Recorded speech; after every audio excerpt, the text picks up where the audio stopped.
along with Brody, but no, they are going for Beatrix and also Barats. Oh. They want to pick up with the Barats here, but where is this Barats going? It still can be an XP laner. Same with Marcus. They can exchange these two heroes, depend on who is actually gonna be picked by Aura on this last pick. I do feel like it's gonna be Assassin, but with this Barats pick, I'm not really sure anymore. Are they gonna be like gambling around with an Assassin for this one? I think like Balmond for the early damage is gonna be very good, or maybe they're going for the Lancelot Link situation here.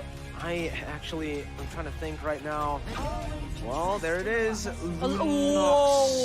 So ito pakita to? Lunox jungle.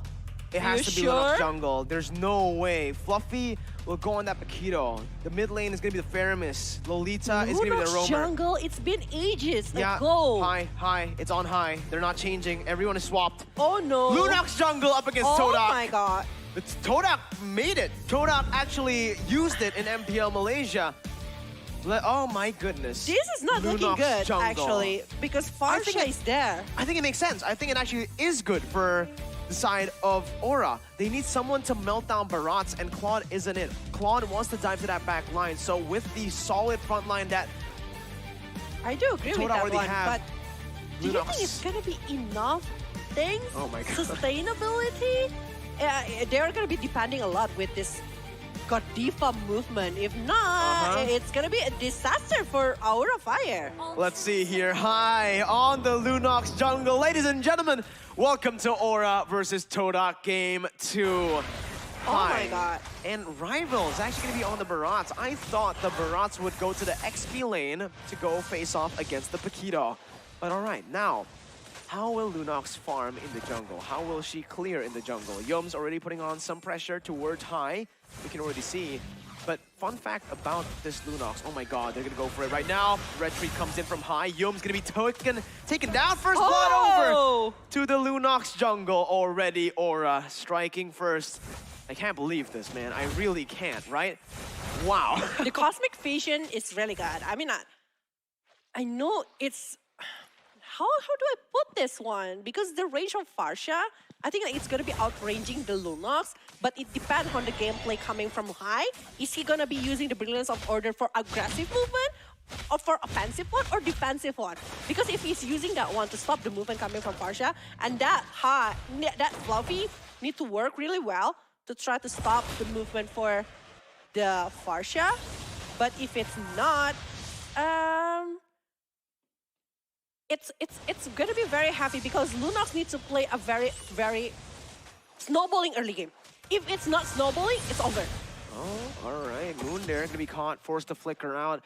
I personally disagree. Like Lunox, right? Yeah. I think Lunox can scale to the late game too, though. Like, if you play the early game, the snowball definitely is an optimal route for Aura. They would want to get that early game and to secure neutral objectives, but even if they play it late, they have Claude, they have a Lunox. Yeah. I think it'll be pretty solid too. And considering this composition from Todak, I think it actually might be better for Aura later on. Depends though, it really depends on the execution. I think in the late game, both Beatrix and Farsa can equalize the pressure from the Lunox and Claude, but we'll see here. High looking for the first neutral objective of the game, has the damage to chain it with his Retribution. Cold Altar placed in, it's not gonna be High nor Rival, it's Moon who somehow gets it with a Feather Airstrike. Cold Altar placed down will mean that the silence comes in, and that's gonna be the damage coming in off Facehugger. High looking for the Shred, will not be able to find it. It is Todak once again with a kill and a turtle in the early stage. Yeah, he is unable to use the Retribution because he is on the Brilliance Order mode. So it does make sense with Todak able to steal over the turtle. I do get the perspective of the Lunox playing for the late game, which is gonna deal tons of damage, but he is a jungler here. So if he's unable to do something, he is going to be able to deal a lot of damage for the late game, but initiation not going to be that easy because we know that actually, right, the Godiva almost getting caught. Feather Airstrike as well, Godiva's going to fall. A good snipe by Moon, he's looking for one more.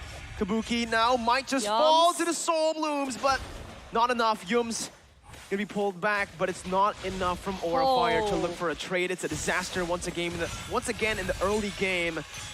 Level up your coin farming skills, just like Chiku right now, because he's truly leveled up with HSBC. You guys can go and do the same. He is showing off a lot with the level up of the coin farming here, and also showing off the unrivaled gaming experience with the Samsung Galaxy Z Fold 4 5G here. Rival, I mean, like, Rival gonna be the main character, I think, for this one, to be able to Detona's welcome to everyone from Aura Fire to the Todak family here, while the Paquito needs to do tons of things to stop Moon, to stop Chiku, to stop what? Momo as well. Like, tons of things can happen, but Kabuki, for the late game with the Cloud blazing duet, Battle Mirror Image in an Out for War, it's gonna be better for the side of Aura later on, but Yums just giving so much pressure to the side of Aura. Okay, Retribution comes in this time. Luna Blast on towards Rival, who's able to pop in that is welcome. Yums going into the back line. The Call Altar placed in. A good disengage by Moon. And it's just clean by Todak to get out. Aura Fire are able to finally secure a neutral objective, though, in this game. Yeah, while in the top lane, we are seeing the Momo here doing a really good job by forcing the turret in the top lane to be down, taking all of the gold shield turret, taking the turret down, and now Todak is leading by 600, going to 700. It's not too huge for the 5 minutes. Nope. It's almost the same for both of them, because I think, like, Kabuki is also, like, having a really good condition with the item and also the farming situation for himself. So I think it's a very good stage. Well, Chico is already finishing off the Blade of Despair in the 5 minutes, which is gonna deal tons of damage to the side of Aura. So right now, from the Kabuki only finishing off over the Demon Hunter's Sword and maybe going for the Golden Staff or maybe Endless Battle, I'm not really sure. Endless Battle is not really popular for the marksman anymore. Well, for the good Diva, more into the defensive. Okay, Hai is going for the Lightning Transient, classic combo over the Lunox. Clock of Destiny, Lightning Transient. Later on, after Divine Glyph, I think, like, everyone from Todak will be easily dissolved by this Lunox. Kabuki, though, jumps in with a Blazing Duet, gonna be cancelled out by the Circling Eagle, but there you go. Kabuki jumps out. Deathless Welcome, unable to find Kabuki. Gonna be able to find Godiva, though, as he's gonna be stunned down. Chiku picks up the kill. Aura traded for a turret up top. 1-for-1 currently, but it's actually a 2-for-1, as Todak are able to find a kill as well on to Godiva. Now in the mid lane, Facehugger is looking for a play. Fluffy jumps in for the knockout strike, but isn't able to land it on Yums, who's just absolutely an annoying player for Aura right now. Yums has just been enabling a lot of those rotations and has been so on point with the Circling Eagle, baiting so many resources away before Aura Fire can even start the fight. Yeah, and now Radiant Armor. That is the answer for Lunox. Whenever you fight against Lunox, go for that Radiant Armor and you will be able to hold up all of the damage from the magical point. That's what he needs over the Divine Glyph, but Circling Eagle again tried to opening up. But the defensive blazing Brilliance of Order, it's just like giving so much information to the Todak.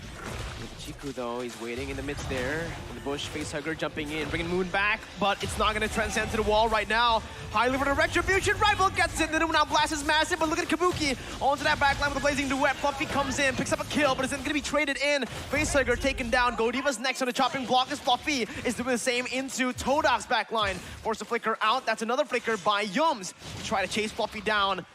2 heavy left punches from Fluffy. He's looking for more. Golden Staff finally built by Kabuki. And this time, Todak are still able to walk out with the neutral objective. Yeah, but they are getting the second turtle. It means so much for the side of Todak.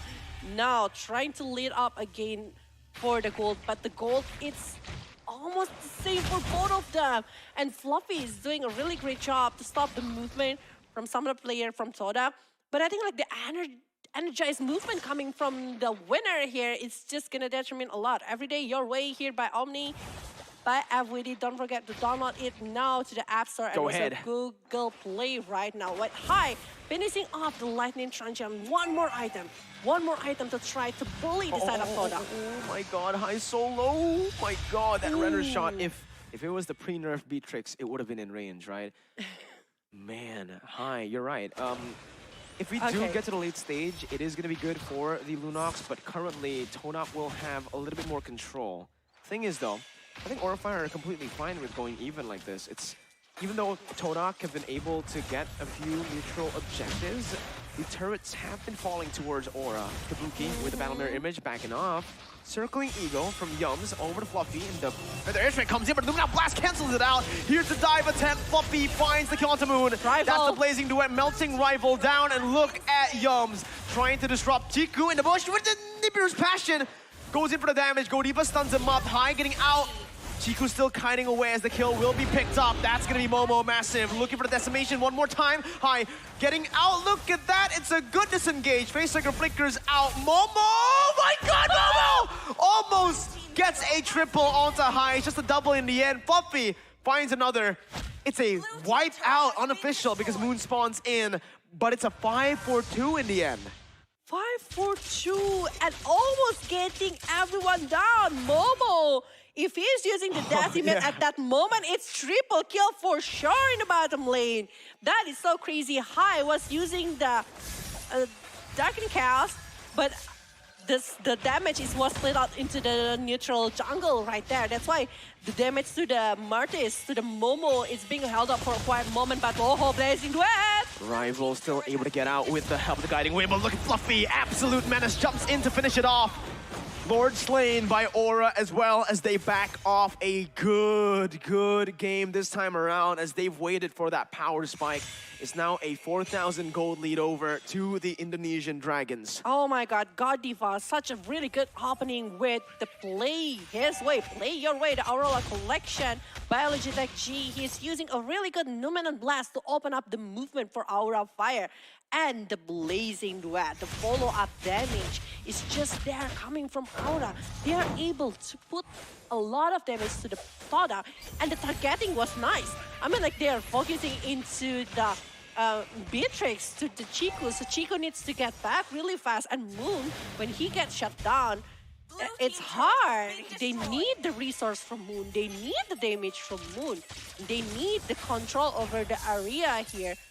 The high ground movement even from Todak coming from Moon itself. So focusing over that one is just so huge. That's the front line, take it so low. High jumps into the chaos and look again at the Numenon Blast is able to find Moon! Kabuki with the Blazing Duet, forcing the flicker out. Chiku with the nature. Last second though, will not be able to get that good impact. Forced to back off. Bennett now popped in. Lord cleared out, but the base turret was taken down. 11 minutes in, they're looking for more. Brilliance. Gonna be popped by High to back off. Fluffy looking for a re-engage, who's 2 levels ahead of Momo. But in the end, Aura will just choose to back off. Kabuki will not go for anything too crazy now. It's just a 6,000 gold lead over to Aura. Oh my god, Godiva, Godiva, Godiva. Everyone will be chasing for Godiva right now because he is the troublemaker from Aura's side. They are able to stop a lot of movement, especially from the Moon. But back again, Numenon Blast will not hit anyone, but at least put away the pressure towards Todak. They need to back off, and it's another 80 seconds before another Lord come in. But Godiva right now will be the one that is chased down. Oh, nice brilliance there, Oh. canceling out the Detonus welcome as Fluffy's coming in for the flank now. Rival's gonna be brought back, but no, the knockout strike only connects onto Yums. Good positioning by Moon and Chiku as Facehugger's looking for the play. Has the flicker, jumps in, Yums flickers out as well. Rival is gonna fall, though the guiding wind by Yums. Absolutely brilliant to help Rival back off. Momo getting shredded down by Kabuki and High. Now you really understand the power of Claude and Lunox. They just shred through your frontliners like it's nothing. Oh my god, this is Facehugger just like trying to pull back every player from Todak, even from Rival, whatever.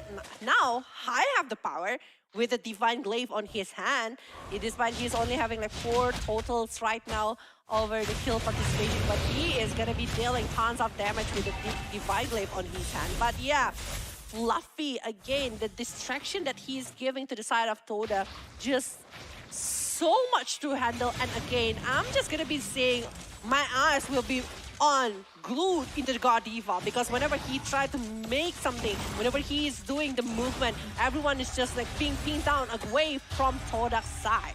Let's see, Lord already taken down to half HP now. Aura Fire 1 to look for it. Moon is vulnerable.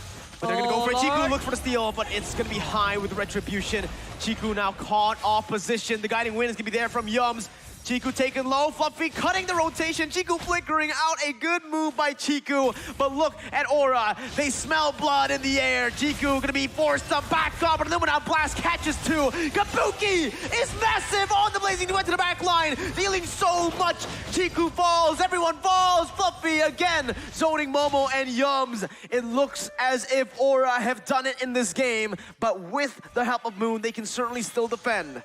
They are still going to be able to defend, but how about the Lord that is marching down with tons of minion, and the Fluffy distraction happens again and again. It's 3 heroes fighting with 5+1 Lord from the side of Aura Fire. Will they be able to hold it up, able to hold all of the damage, because everyone is pushing to the base? Look at them, Aura Fire here in game number 2 are able to equalize just like yesterday. God, 1-1. Aura versus Todak. We're going again for a full 3 games. For today's match. Crazy, crazy, crazy. Again, Tazad with a really, really good drop here, but oh my